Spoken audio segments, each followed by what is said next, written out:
Okay, friends, back down this lovely path here.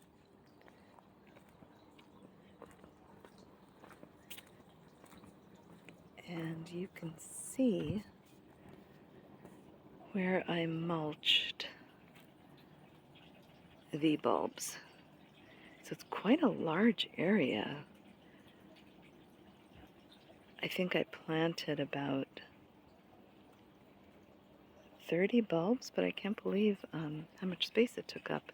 But anyway, I don't love this color of mulch. It's supposed to be brown, but it looks red to me, but that's okay.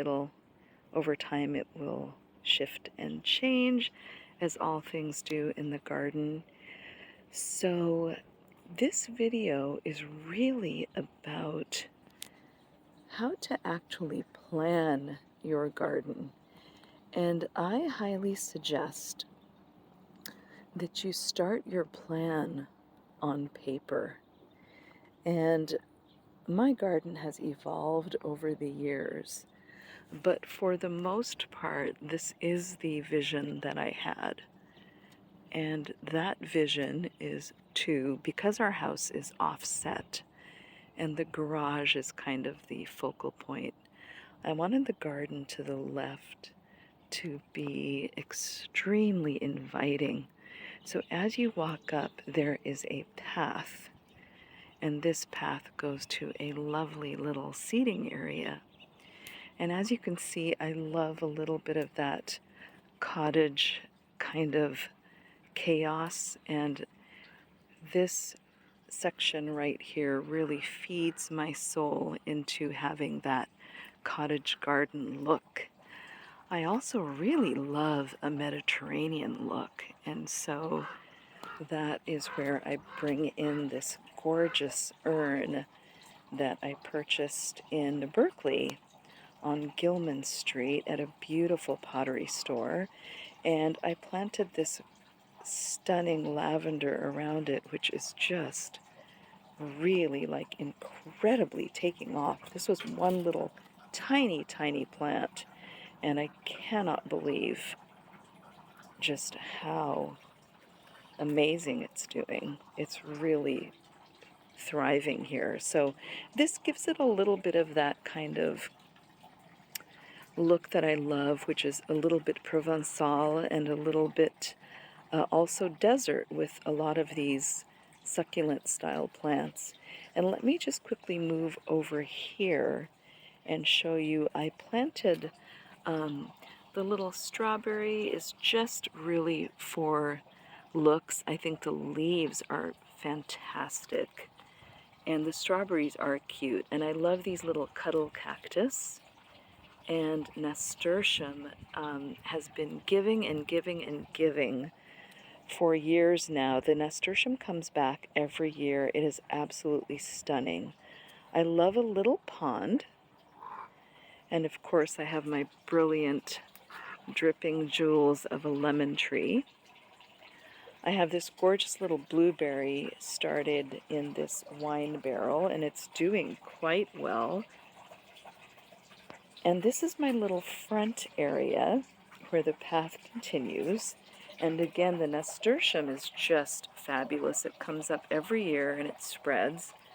I have my little cuddle cactus, and I believe that is called an elephant milk cactus right here. Actually, I'm not 100% sure, but I love this look. This is something that I have kind of trying to create a little bit of an Ojai, California look with some of the cactus and the succulents.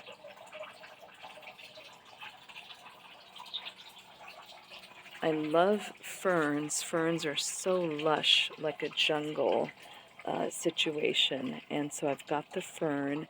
And right here is the grapefruit scented sage, which is absolutely delicious. The scent is incredible.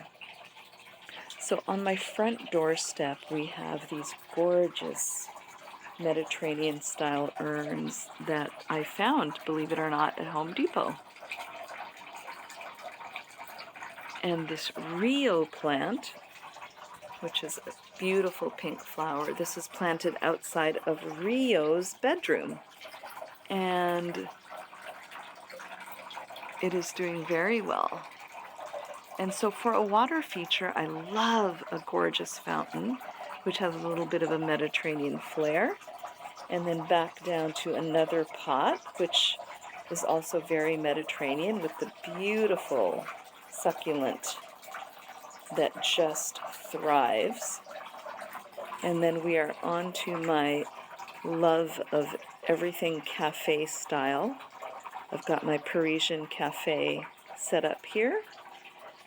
And then let's go back into kind of explaining what I'm planning to do. I'm going to get a beautiful archway over the bench, and most likely it'll be similar to this one here. And it, your archways, you don't have to spend a ton of money. Just get some good sturdy metal. And even though it's moving, it's actually in a small amount of concrete, and this thing has withstood all kinds of weather. This one has been here for years and years and years, at least 15 years, and it's doing just fine. So let's move back, and this is my green stock, which I love for herbs and just little veggies and stuff here and there. As you can see, our parsley is all year, it's just been thriving. So back here behind the seating area, I am going to put some ferns back here, which I'm going to go to my favorite CNL native plant nursery and pick up a couple of ferns. And they will go right here in this little kind of shady area because they do well in shade.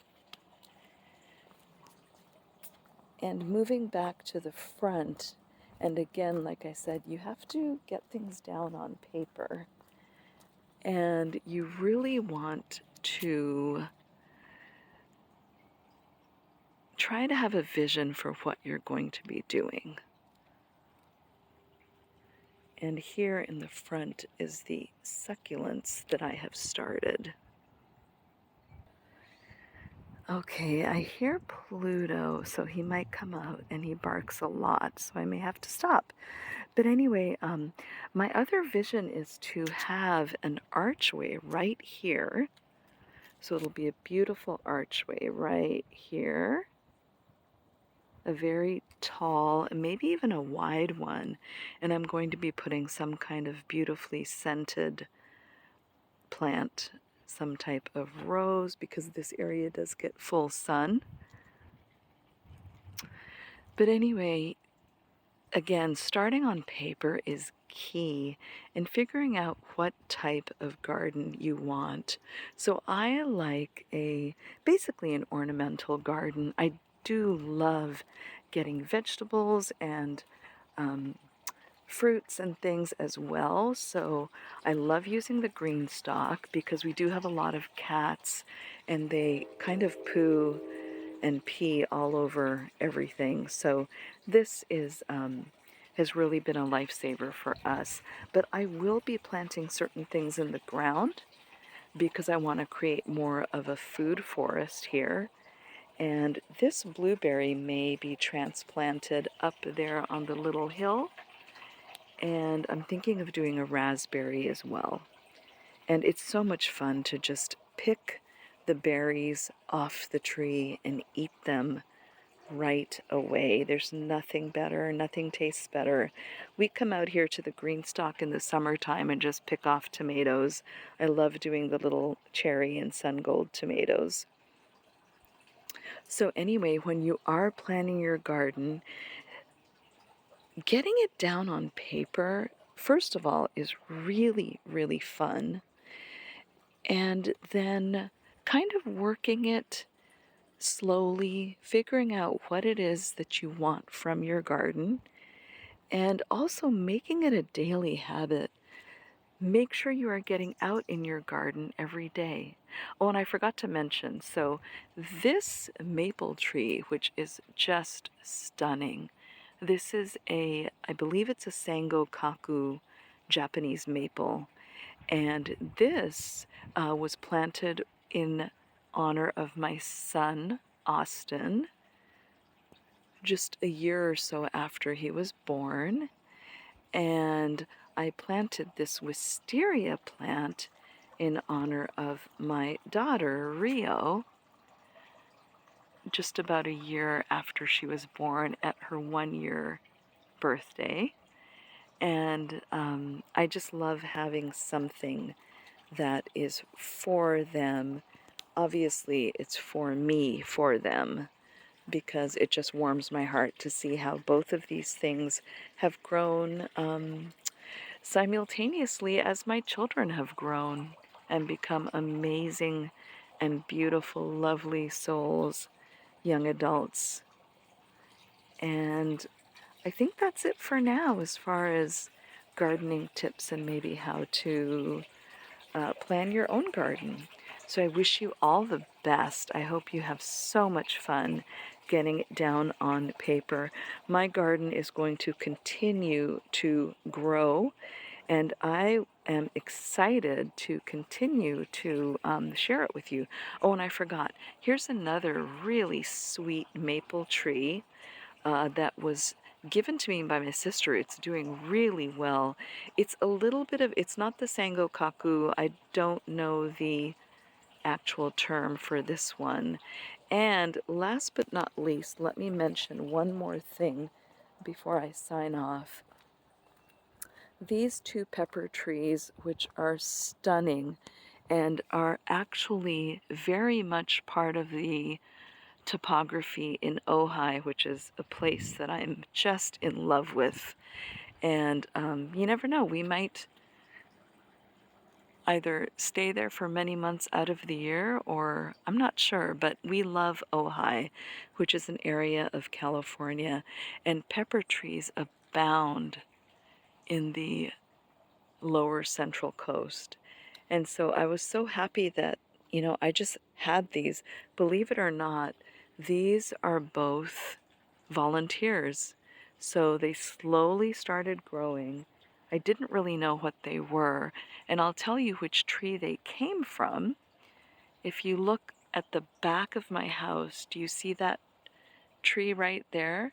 That is a California pepper tree, and it blew around some seeds, and lo and behold, these two trees that are absolutely magical and stunning grew in my yard, and the rest is history. Unfortunately, they are such big trees and very wide roots that I'm really sad I'm going to have to cut these down. So I'm going to lose all of this gorgeous shade that's here in the summertime on my beautiful walkway when my friends and neighbors and people come and we sit here and we sip on all different types of beverages. Morning coffee, lemonades, evening wine, all kinds of stuff. But we will no longer have the fantastic shade of these trees, which are evergreen. So they stay green all year. These adorable little peppers, as you can see right here, that is the pepper. And believe it or not, it is a pepper. It tastes like pepper. I've actually munched on them. You can dry them and put them in your pepper mill. And several of them have fallen here on the ground. But yeah, I'm very sad. These two trees have to go. And I wish I had just kind of kept track of them and kept them small. But I did not. I just let them grow because I thought they were so stunning. But anyway, so those will have to go, which is very sad, which means that my entire garden area here on the perimeter will be completely exposed to sun. So I will have to figure out something new that can go here, potentially some rose bushes, who knows. But anyway, all to say, gardens are an evolution of beauty, an evolution of change, as we all must change and grow with time. And I wish everyone a wonderful, wonderful week ahead. I hope you have a beautiful day. Enjoy wherever you're at, and stay in the garden. It is literally the best place to be. Right, Sugar? Sugar agrees. She loves being out here. And enjoy, everyone. Bye-bye.